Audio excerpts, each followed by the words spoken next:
up, JP Nation? This your boy JP. Today we are reacting to Johnny Arnett's video, Victor Wembanyama, the greatest rookie ever.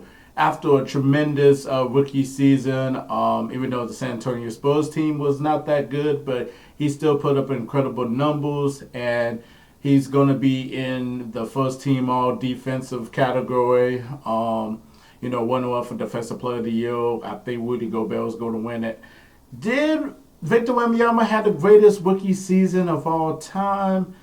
No, in my opinion, because there's been players that did a lot more than Victor did, though. But I understand why people are saying that because of his production. But Wilt Chamberlain, Larry Bird, Magic Johnson, Wes Unseld, Tim Duncan, even.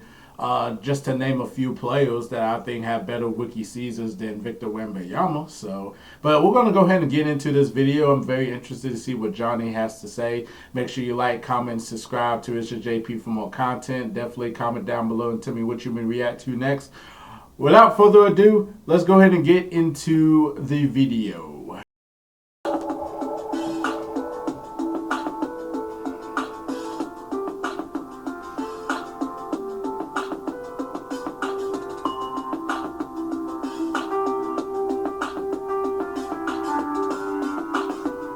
Let me start off this video by pointing out the obvious. Standing at least 7 foot 4 inches tall, Victor Wembanyama was the most hyped basketball project since LeBron James. And despite the astronomical expectations, he hasn't just lived up to the hype, but he's exceeded it. Wemby is every bit as good as we all hoped he would be. And the fact that we're witnessing him at his worst is truly an awe-inspiring fact. Right? With that being said, there's a lot of interesting topics of contention about his debut season, especially now that it's come to a close. Is Wemby the greatest rookie in NBA history? No. Does he deserve to be the Defensive Player of the Year? It's gonna be Rudy Gobert. Should he even be considered for awards, considering his team's abysmal record? See, that's the thing. How do y'all judge when it comes to awards? Because Defensive Player of the Year, yeah, you can have the stats, but you also got to have team success too. So you got to have the stats and the team success. The only way that you could probably get away with stats is if it's something we haven't really seen before, or something that just hasn't really been done since a certain somebody. Russell Westbrook won MVP in 2017 because he averaged a triple-double. We haven't seen that since Oscar Robertson in the early 60s. And plus, OKC made the playoffs, but they were a lower seed. They wasn't a number 1, number 2 seed and all. But, how do y'all judge awards? Do y'all judge it based on stats, or do you judge it off team success, or do you judge both? Please let me know in the comments. All of these are valid questions, and in this video, I'll do my best to answer those. First off, let's look at Wemby's season as a whole. On the year, he averaged over 21 points, nearly 11 rebounds, 4 assists, and a league-leading 3.6 blocks on roughly 56 true shooting percentage. That's Beyond that, he's achieving these numbers in less than 30 minutes a game. Obviously, these are historically great averages for a rookie. But what many people are failing to realize is just how much Wemby has progressed in this season alone.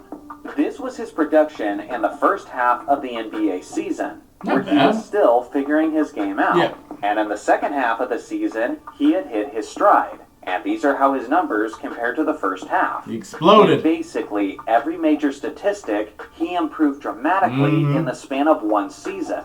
His overall scoring, his rebounding, his passing, his stealing, and his shot blocking.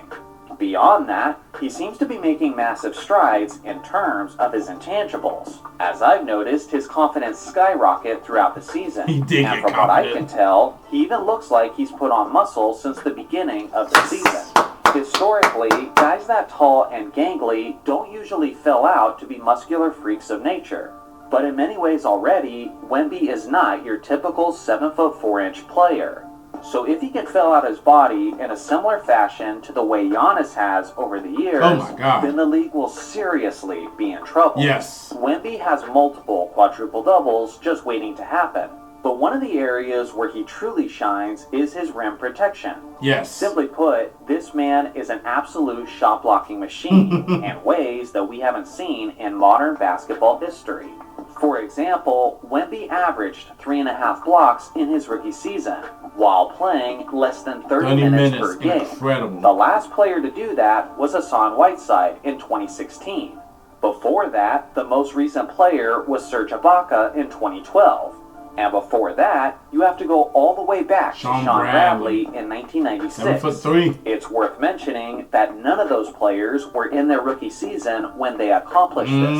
And it's also worth noting that blocked shots were more attainable for rim protectors in the past since less threes were taken, which naturally means that more shots are taken closer to the basket. Paint. Yep. Assuming he stays healthy by the end of his career, Wemby should have a chance at being labeled the greatest shot blocker since Wilt Chamberlain. Now this brings us to the next topic. Should Wemby be the Defensive Player of the Year for the 2023 to 2024 season?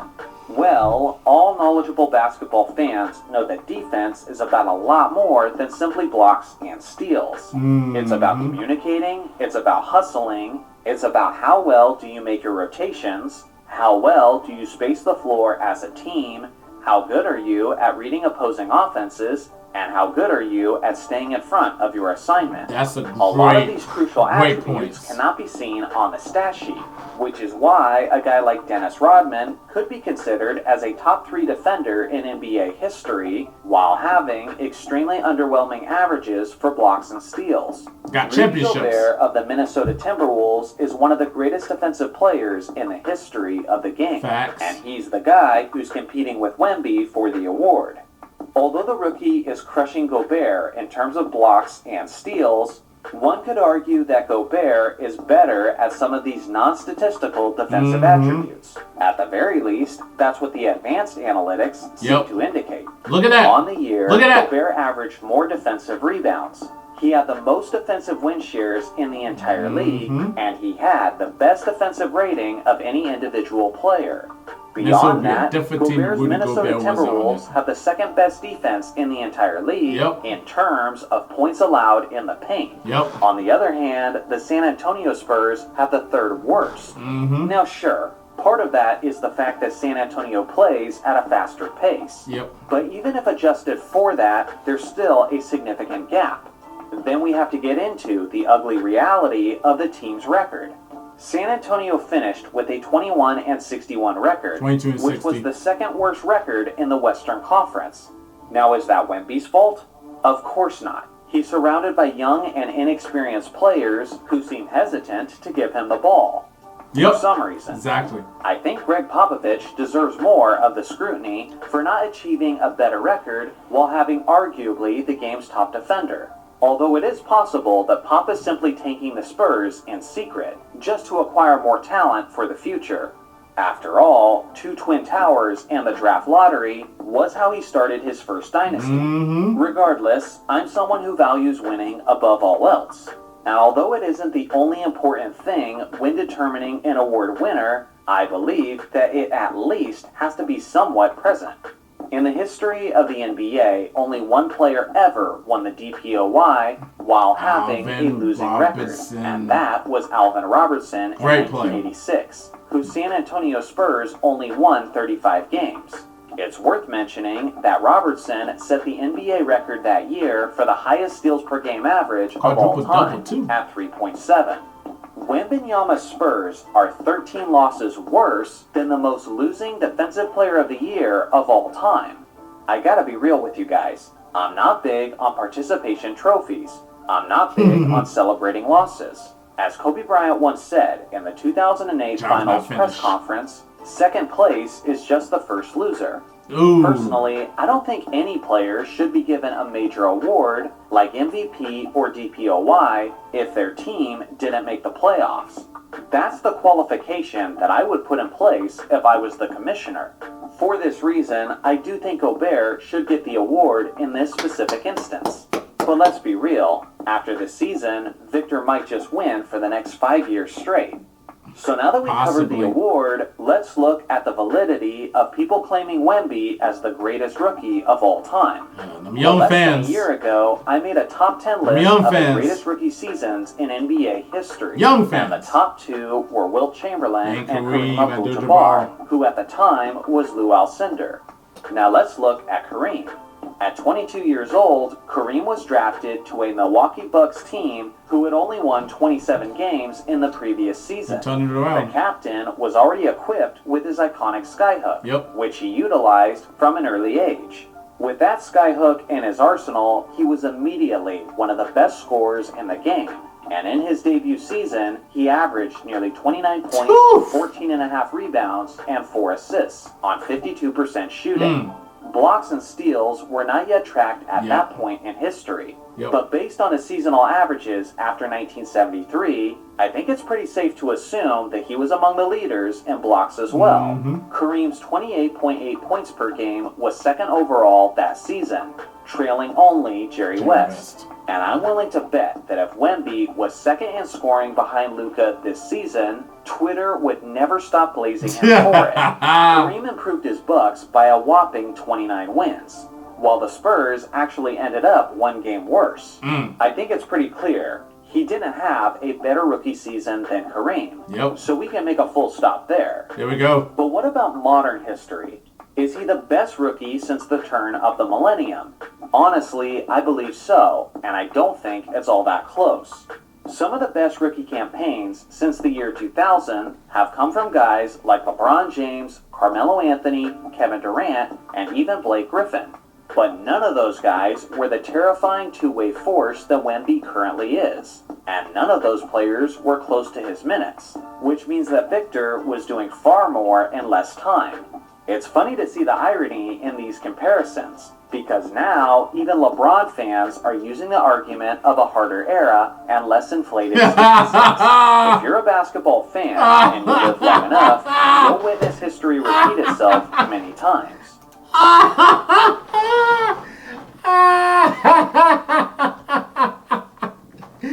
Oh my God, yo, that is so hilarious because everybody, the young fans is gonna discredit the 90s and stuff like that. Oh, you know, they're gonna discredit the 90s and LeBron is gonna complain the 90s could beat Larry Bird and Magic Johnson and stuff like that. And then when younger fans said, "Oh, when we got the greatest rookie season of all, it's a better rookie season than LeBron," there goes the young fans like, "No, he did this in 2004 because there were only 5 20-point game scores." Yo, this is hilarious. Oh my goodness gracious. Oh man, people are unbelievable. I'll just say. Ultimately, when names like Wilt Chamberlain and Kareem Abdul-Jabbar are the only adequate comparisons to what we're currently seeing today, well then that's when you know that we have something truly special on our hands. So what do you guys think? Is Wembanyama the Defensive Player of the Year? And if you had to place your bets now, do you think he'll end his career as a top 10 player of all time? I look forward to hearing your thoughts in the comment section below. Great video about Johnny Arnett. He's not going to win Defensive Player of the Year. I think Rudy Gobert is going to win it, but don't be surprised if Victor Wembanyama will win it like 5-6 in a row. Now, could he end up being a top 10 player of all time? Perhaps, if he doesn't get hurt, and if he keeps improving his game. Like, he is figuring it out, and he's going to be really scary. He'd be the best player in the league in a couple years because he's figuring it out, and if they can get, the right pieces around him that will give him the ball in San Antonio, and then you got Popovich coaching. I know people want to blame Popovich for, just his bad seasons and stuff, but, Popovich is still Popovich. He's still a great coach no matter what you think about Popovich. But, perhaps he could be a top 10 player of all time. Just his skill set is just unbelievable. Plays both ways. He has the skills of a guard. And, I'm just and you can just see that he's getting bigger and muscle-wise, which I like because that's the thing I said when he's going to come into the league. People going to beat him around in that center spot. You know, Joel Embiid and Jokic, big guys, you know. Even Anthony Davis, to an extent, you know, just like big guys that's going to beat him up and all. So I'm glad that he's getting bigger, and I'm glad he is gaining confidence. I know Pop was restricting him of his minutes and stuff so he can stay healthy. But he's going to be a force to be reckoned with. He's going to be great, and I'm excited to see what he's going to do in the future. And in terms of rookie season of all time, like I said before, it's very impressive, you know, of what he's done in his rookie season. But he ain't going to beat Wilt Chamberlain's. He ain't going to beat Kareem's. He ain't going to beat Michael Jordan, Larry Bird, Magic Johnson. You could just name people. You could just name like players that have tremendous rookie seasons. Wes Unseld. But, you know, Victor, in terms of production, was really, really impressive. Now, there is an argument that Johnny did say, does Victor Wembanyama have the greatest rookie season of all time since 2000? I'll let y'all discuss that in the comments below. Also, let me know if you think he's worthy of winning Defensive Player of the Year this year, and how good you think he's going to be, and is he going to be a top 10 player of all time when he retires. So please comment down below. Make sure you like, and make sure you subscribe to ItzJustJP for more content. And we'll see y'all later. Peace, y'all.